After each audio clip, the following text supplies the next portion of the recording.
Hi everyone. I have a special guest here today with a really, really important message for our Baharian community. As everyone knows, we have been plagued with the drug epidemic, and unfortunately it has not gotten better. It has only gotten worse, and times have gotten a lot scarier around that topic. This special guest has come to us today anonymously, and they have gone through the hells of what drug addiction is like, but they have also been able to beautifully recover and stay recovered for years. And this guest wants to share their story. Now, it is going to be anonymous for this person's respect and for the respect of their families, and I'm hoping that this message comes across to you in that way that you can relate. Many people feel this stigmatized shame to speak about this, and this is why we want to bring it to light. So, welcome. Thank you for having me. Thank you so much for reaching out and wanting to tell your story. So we're going to get right into it, and you can tell us as much as you want to tell us, and you can omit whatever it is that you want to omit, but hopefully we are going to stick to as much truths as possible. And please, whatever you want to talk about, you are safe to do so here, okay? No problem. So tell me a little bit about yourself and how you managed to really get to that place in the first place. Like, how old were you? What your environment was like? Tell me about what brought you here. What brought me here is that I was really tired of seeing a lot of my friends die. Just as recently, the young guy that died, I knew him on a personal level. And I had a couple of sleepless nights, and I felt like this was my time to really expose or educate the public as best as I can about what to spot, or that there is hope, and that if I can get through it, maybe somebody else can, and hopefully touch somebody's life so we don't have to bury our brothers and sisters and children, cousins, and so on and so on. I really just want to just say that it doesn't always have to start with being traumatized or depressed. Okay. For me, for example, and for some people that I know who have passed, it all started as fun. Mm-hmm. To be socially accepted. Is this like clubs? Is this Clubs? Yeah, this was all clubs, socially accepted, but not in an early age. That I want to, for my case, not in an early age. Because I believe that when you're 15, 16 years old, you drink a couple of beers with your friends, you smoke a little weed, and you kind of cut it off because you're like, all right, let's chill. I got to go home. My mom and dad might catch me. When you get a little older and you make your own money, you start to do your own thing, and you feel like you're an adult. So you're more susceptible to kind of fall into, fall into trouble. In trouble. And trouble is always is fun. Like, can I get away with it? Who's gonna know? Or this is okay. For me, for instance, an enemy didn't ruin my life. It was someone who I trusted. So it was a friend, like they got you. It was a family member. It was a family member. It was a family member. And I was in a club scene for a very long time, sober, very sober. And I even went as far as traveling. I went to Florida, I went to Vegas to follow some of these DJs, and you go from the dance floor to the VIP, and now you're like rubbing elbows with these people. And it's very, very socially accepted. And very easy to fall into. Very easy. So first it started recreationally for you. Was it like recreational at first? No, I just went straight to, this is what it is, and mainly. How many times did you take it before it became a consistent thing? I want to say all it takes is once or twice. All it takes is just really once for you to like it. Yeah. If you like something, well, good luck. You're not going to unlike it. But it came to the point where you do it and you hate it. And you don't know how to get out of it. Because your brain is really screaming for all of that excitement and that dopamine and so on. I don't think I ever really met anyone who sat there and said, "Wow, that was amazing." It gets old quick, but it's once it touches your bones, your soul, your character, your way of thinking, your life, and how you go about it on a day-to-day basis, it's got a grip on you that you think you could shake and you can't. Some can, and I know that they can, but some just get deeper and deeper. So just to give a little bit of education, just to segue into what you're saying, I want you to help our viewers understand that when you take a drug like this, what is the actual physiological reaction that happens? Your brain, right? It breaks down and releases dopamine, and it releases vast amounts of it, large amounts, where that is that euphoric feeling that comes in, and you're feeling great, you're feeling wonderful, you're dancing, you're with your friends. But however, the next morning, there is a crash that follows. And this rings true, I'm sure, for many drugs. We don't have to name which drugs specifically if you don't want to. No, I do, it's fine. Okay, so what kind of drugs so that people know? I had a problem with Coke. Okay. To counteract the down and depression and whatever else, and to fall asleep, you would have to take a Xanax. Okay. Those go hand in hand. I've known people who took a half a Xanax and passed. I used to count my blessings and say, like, let me wake up, let me be fine, which actually brings into the topic on what some people start to do. They have a really big night in clubs that they're taking uppers, ecstasy, Molly, Coke, K, and then they come down or they come home and there is no Xanax. So there's Percocets or Oxycontins, and then in worst case scenario, heroin. And before you know it, that's how the heroin addiction kind of starts, in a sense. Or I've heard people where they go to the dentist, get their tooth pulled, and then they like it. And then they call the pharmacy and say, I lost my prescription. No problem, here's 20 more, here's 30 more.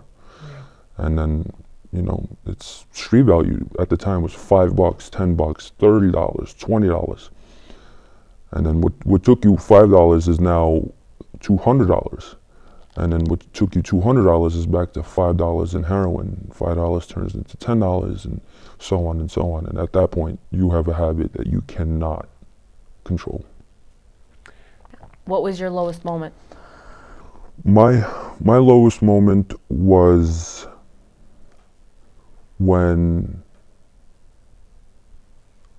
I didn't know how to stop, and I knew that I had to come clean to my family.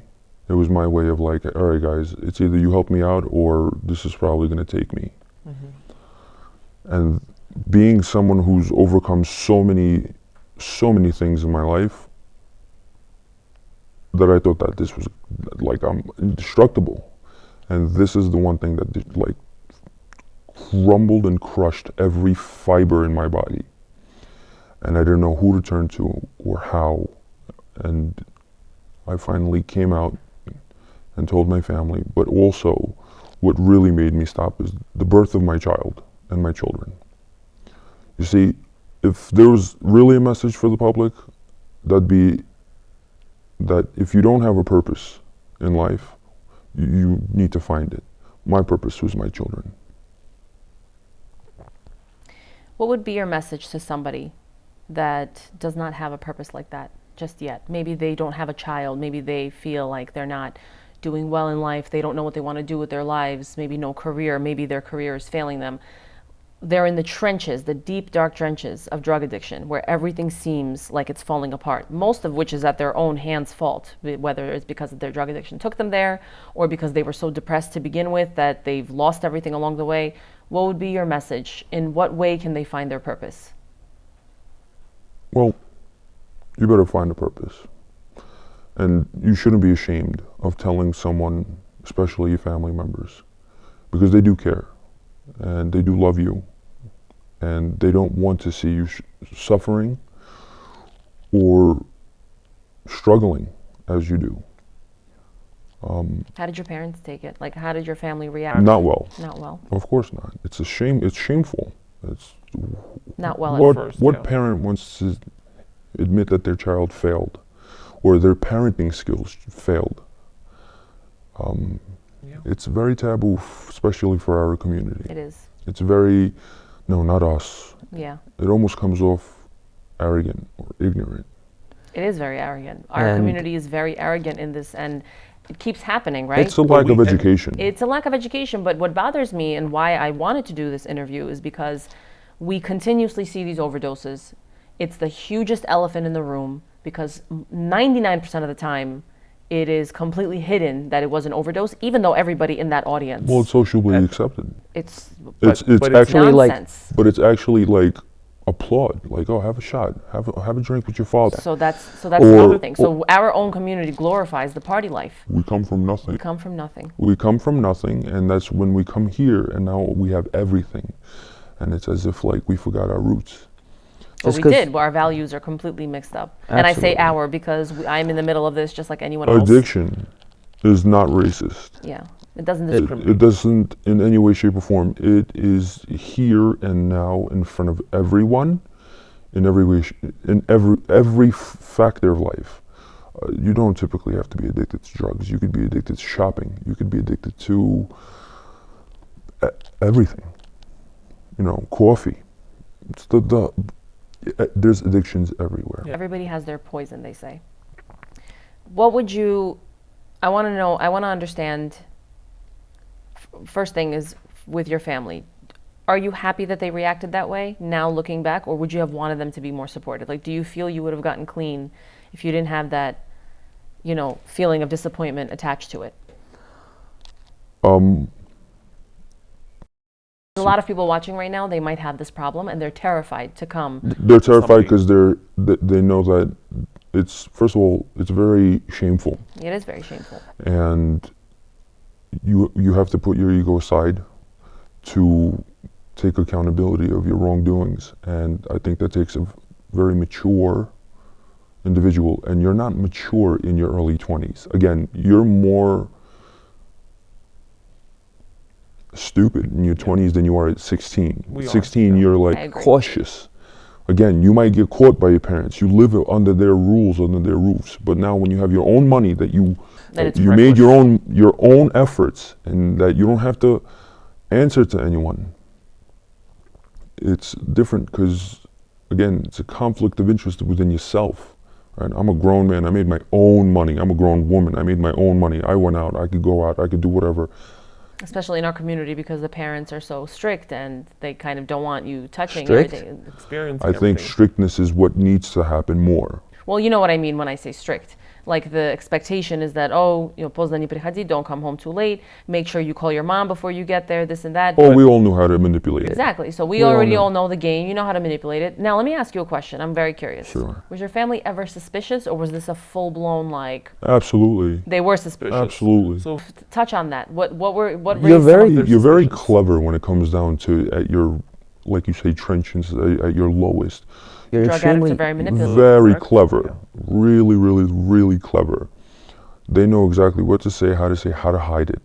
For instance, if I was high-ish or a little whatever, I used to just blame it on like, oh, I'm just anxious, or I have anxiety, or, you know, I'm not feeling like myself.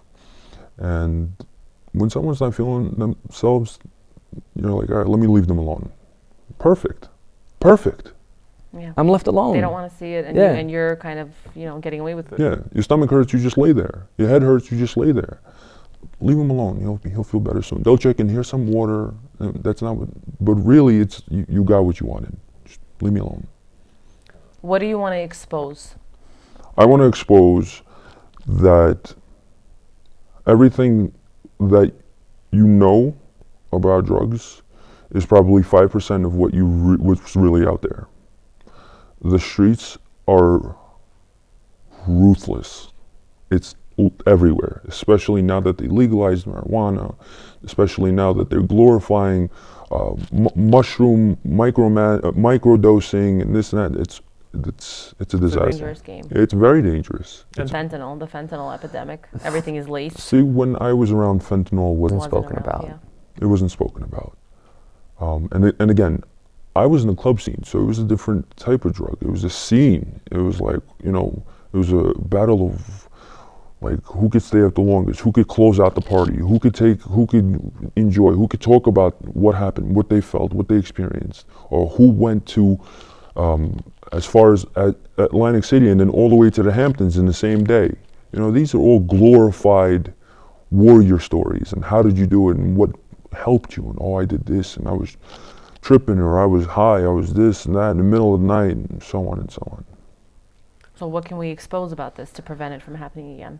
What can we have our people watch out for, or at least know in the back of their mind? You, as a parent, especially with children, should not, or actually should, but shouldn't in a sense. It's contradicting. You shouldn't be their friend, right? You should. A friend tells you, "Yo, you're fucking up. I'm here to help you," and they'll sit you down, and I'm like, "I'm not going nowhere until you get help." If you need to go as far as drug testing your child, if you have suspicions of anything, you should do it. Don't hesitate. It's better to drug test your child than to shovel of dirt on them. God forbid, yeah, 100%. It's So drug so much testing better. them if you're suspicious. Drug testing them, your intuition, their friends, ask them where they're going, then ask them again in a different way. Wait a couple of days, ask them how was it, and see if their stories change. You have to be really, you have to understand. You have to be like a detective. Yeah, you really have to be a detective. The exposure is that it's next door. Yeah. It's right in front of you. It's your family member. It's your cousin. It's it could be anybody. For me, it was my own family. My own family. Enemies don't ruin your life. It's your friends or your family member. It's the ones you trust, the ones that say, this ain't nothing. This is bullshit. You'll be all right. I'll make sure you're all right. And then when you're not, nobody's around. So unfortunately, and it's not just in our community, but unfortunately the truth lies that most people that get into drug addiction, they don't climb out. They either relapse many times, or they just never even climb out. They never even try the recovery route. How did you get sober?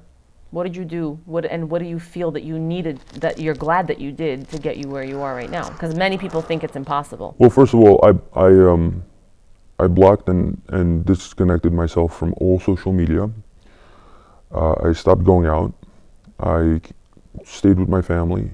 I literally came home to my child at the time and my wife, who is currently my ex, and I think it was the result of that. That's amazing for you to admit.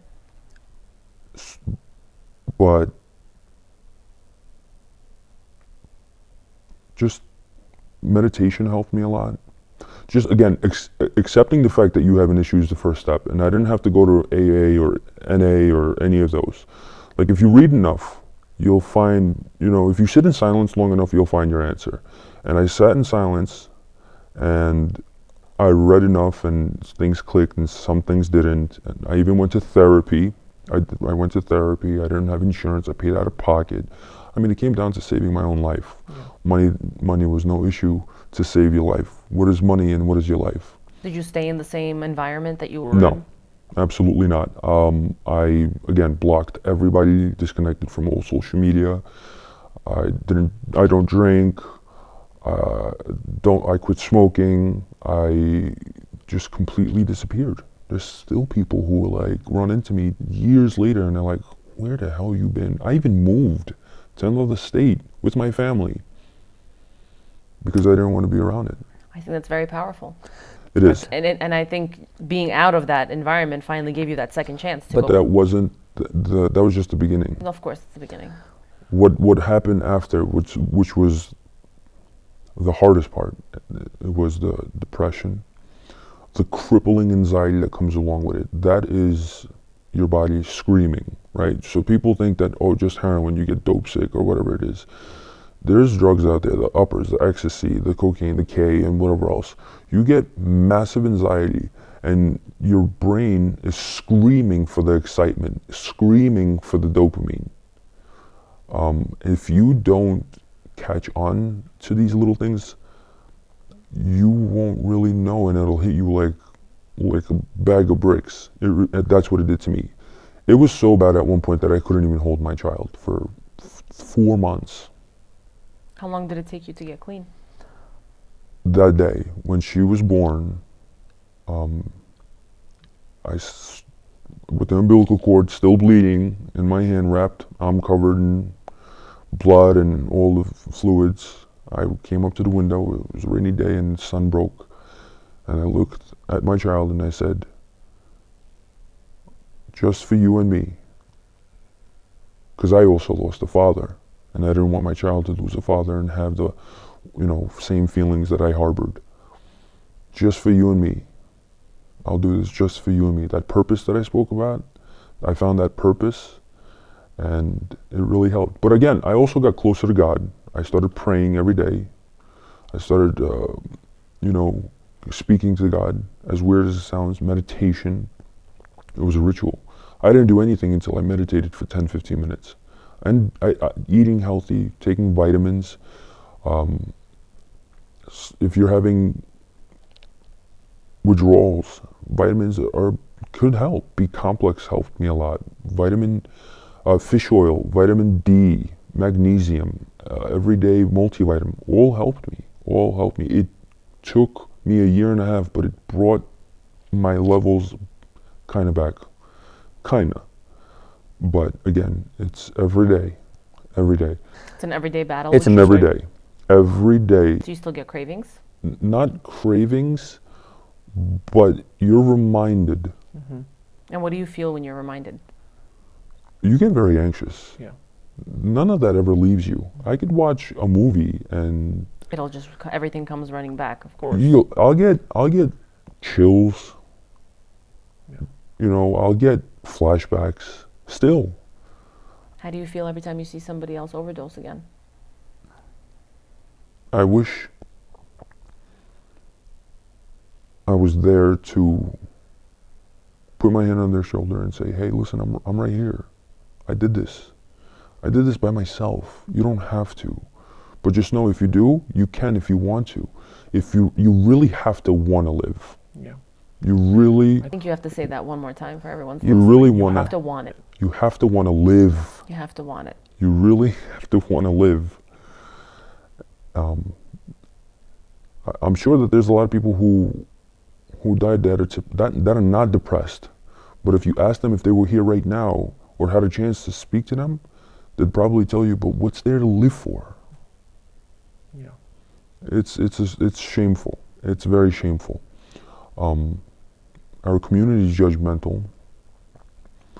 It's very hard for people to get married if you don't have X amount of dollars or a certain type of lifestyle, or if there's any hints of drug abuse or family issues. Or mental health problems. We all have mental health Exactly, problems. but our community doesn't really talk about that. We all have traumas that we harbor, that we cope with. You see, that's now called mental health problems, right? It's just a coping mechanism that's called mental health. You shouldn't be ashamed of how you cope with stress. Some people cope with it oddly, weird, in their own quirky ways. That doesn't mean you're crazy. You're just digesting your stress, if I could be, quite candid about it. Someone listening right now that is deep in the trenches, or they're, in the middle of this problem, don't really know how they got there, but they just don't know how to stop. What would be your complete message to them? Come out to someone you trust. Come out. I didn't go to any meetings, but if that you think helps you, go. I mean, you said you did therapy. You said you do meditation. You said you changed your diet. On my own. Yeah, on your own. Again, this is my choices that I actually had to put one foot in front of the other. So rehab can be powerful for Rehab people to get can be better, powerful. and it's great for people to hear that it is possible. It is And possible. it's very powerful that from your willpower, you were able to sustain how many years of sobriety? It's going to be 9 years in March. 9 years. So did you ever relapse? Sorry if that's a personal No. question. You never relapsed. No. So for one and only time shot. Yeah. And I want to also, I mean, if I relapse, I'm going to die. yeah. And do you remind yourself of that? Constantly. That's exactly what keeps me alive. If I go back, I will die. You will die. How painful was it to get clean? Since It you was didn't Detox in the a hospital most, or in a rehab. the most, but that's and the you thing. didn't do Suboxone, you didn't I do didn't do- anything no, like that. it So was you all went cold cold. turkey. Cold turkey. What was that like? The most Necessary. Necessarily painful thing. mentally painful, agonizing, to the point where I had to like question my sanity. I used to sit there and call my family members and be like, "Am I okay? What's happening? What is this? Yeah. Why am help?" And they're like, "You're good. We're here. Come to my house. Stay here. We're here. We'll hold you in." How long did that painful period last? A year and a half the first time. No, like the really painful, like A year and a acute. half. wow. Year and a half. Trouble sleeping. I used to sleep 3 hours a night and wake up. That's How On a bad dot. the drugs pretty much. Yes, built up. Oh, 3 your hours. This natural- is sober. Yeah. See, that's why people relapse. that's exactly because it's hard. Treatment That's is why. hard. That's why. Because they can't deal with the mental aspect of it. Yeah. That's why they relapse. It numbs you. It kind of puts a Band-Aid on it. So it's kind of out of mind, out of sight. If I get high, I'll be all right. Yeah. I won't feel. I'll feel a different feeling, other than this. Just come out. You have to find the courage to come clean. Just go to somebody you trust, your brother, your sister, your father, your mother. Yeah, you're probably afraid they're probably going to get a heart attack or whatever the case may be. But it's a first step. And then there's no not coming out. The rabbit's out the hat. What would you say to an addict that's listening right now, that's in complete denial and thinks that it's not going to happen to them? It's already happened. They're not going to overdose. They're careful. They're going to overdose. So that your message, you keep doing drugs and you die. You will die. You will die. I Promise you, you will die. Yeah. You might have 12, 15. You could be a career junkie. All it takes is that one time. All it takes is that one time. Again, I've had people who took a half a Xanax and died. I've had people who took 6 Xanax and survived. It's a game. it's- Russian It's- roulette. Yeah, it's Especially It's today a- because it's of a fentanyl. thrill. Some people have, again, different coping mechanisms. Mine was like, how far can I push my limits, and how much can I survive of it? But that was my game. See, there's different addictions, right? There's people who are addicted to the feeling. There's people who are addicted to the romance of the process of it, right? The needle, the vein, the spoon, of what I saw and heard.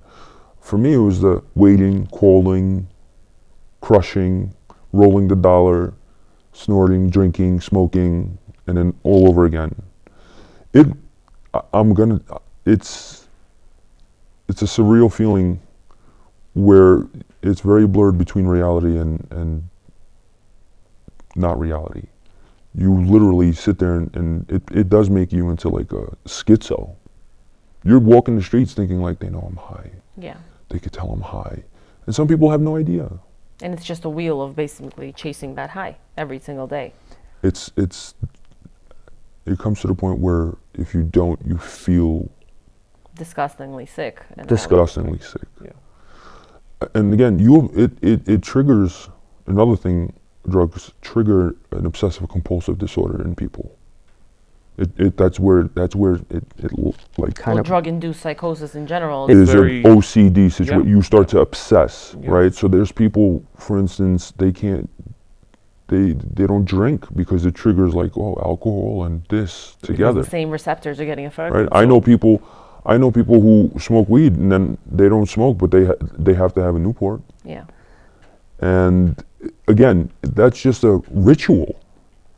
It's really a ritual that you cannot break, and you enjoy it. See, that's that romance. Like, if I do this, I'm rewarded with this, and I know how this usually ends up. And your brain is a lot more powerful than you think. Yeah. A lot more powerful. It's all the willpower. Yeah, Did you ever get caught? close. You got close, but you never actually got caught. Like nobody, like they kind of suspected, but not really. They didn't really know what was going on. How long would you say you were doing that? Like How long was your even trajectory from when you started doing it to when you decided you were going to stop? 4 years. 4 years? Yeah. And it got progressively worse. progressively worse. Yeah, something as simple as like, one bag would typically last 2 parties. It would, towards the end, would be like a bag to go out before you get ready, and 2 at the party, and then 1 coming home, and then they say jonesing so badly, which is fiending so badly that you'll get up and call somebody and be like, yo, I'm coming through. For no reason, you just cannot stop. How did this affect your relationships at the time? Well, first of all, once you lose trust, it's over. So you lose trust not only within your partner, but within yourself. You can't even trust yourself around people, places, or things. And I think you also hear that in like AA, right? People, places, and things, those are triggers. That's real. People, places, and things are real. I think that's one of the biggest issues of why we have so many young people relapsing, because we have people that have gotten them into the rehab, but the second they come back to the neighborhood, they relapse that same week. Whether it's the dealer that they see on the Leave. street, they need to leave. Leave permanently. Don't think you're good 5 years and come back and you're like, I'm good 5 years. No. So I hope we've all heard this one Instagram reel that goes around. Son comes up to his father who's quit drinking and says, Dad, how long are you going to be sober? And father says, 1 more day. It's true. It's 1 day at a time. It's 1 more day. 1 more day. It's 1 more day. That monkey that's on your back is a permanent fixture of your personality at this point. And if you're aware, right, having self-awareness of that helps you manage through it. What's your final message to everyone listening after they heard your story? Whether it's they're struggling or they maybe know someone struggling, what's the final message to the community as a whole? What can we do? Scare your children. Take them to these funerals that these people are overdosing. Show them the reality, basically. Show them. Tell them. You're not traumatizing. You are traumatizing your kids. But in a positive way. But in a positive way. Right? There's still things that I'm traumatized about as a child that I've seen with my parents that I stay away from. The first time I saw in Russia, they slit the throat of like a sheep. I was like, what's happening? I was 4 years old. I don't think I'll ever forget it. And it stayed with me, not exactly in a negative way, but I learned the importance of kosher and all those things from that one experience. So Take your kids. I believe this is one of those traumatizing things that you need to do. I personally speak with my oldest about this all the time. I told him I was coming here tonight. I told him that I was going to do this interview with someone who wanted to share their story because they just want to scream it from the mountaintops at this point, because so many of their peers are dying, and it's been very consistent. I want to say it's almost like we anticipate it now at this point. Like every few months we have another one, and let's not forget the ones that aren't even being really reported to the community. I mean, I have horror stories that I've been told where people will just say that person has moved away for college or whatnot, and they've been buried already. I've been quiet for far too long. And if I could tell anyone, is that you should have a very open dialogue with your children. Show them. Show them on how fragile this life can be. This life is extremely fragile. You see, my father, he passed when I was young, and he said, there's no such thing as a problem, but if there is, it's the one you cannot fix. And that's permanent. Death, health, sickness. This is a self-inflicted disease, right? You willingly knowing, which makes us human, that will hurt, but we choose to do it anyway. Take your children out of their phones and their iPads and whatever else, and run to every funeral of overdose and sit there and let them see you cry. Let them put that fear in their hearts that this life is not to play with. You have one. While you're dead and rotting and the bugs are eating you, everybody else's life is continuing. Take your kids and expose them. I do. Every chance I get. Not with my son yet, because he's still far too young, but I'm beginning with my daughter. I want to thank you for sharing your story. I really hope it helps someone, and honestly, it's a story of promise, right? I mean, you've been clean for 9 years. It is possible. When I was doing some fundraising for us to open a center here in the neighborhood, most of the parents that, you know, were hesitant to even give money were just kind of like, well, we know that once you're in this problem, that's it, it's over. And I said, that's not true. There are many people that have recovered. They're just too, I guess, you know, scared, or they have too much respect for their family members to try to, you know, to save face. They don't want to come out and just expose like everything personal in their life, because it is very traumatizing for themselves.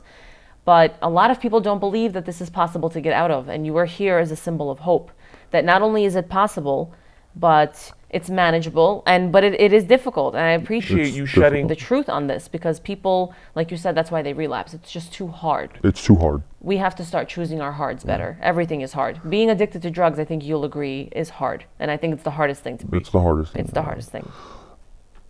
But you could lead the horse to water, but you cannot force it to drink. Yeah. You need to understand that.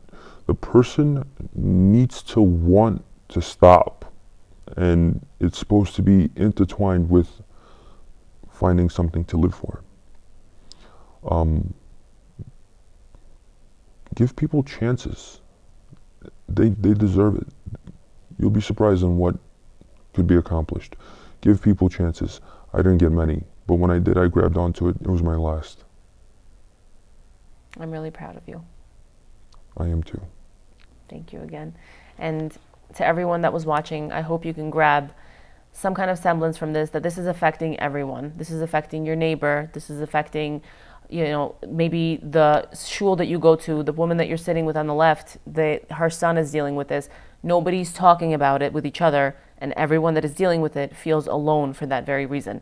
Talk to each other, talk to your children, open the dialogue, and let's stop this epidemic together.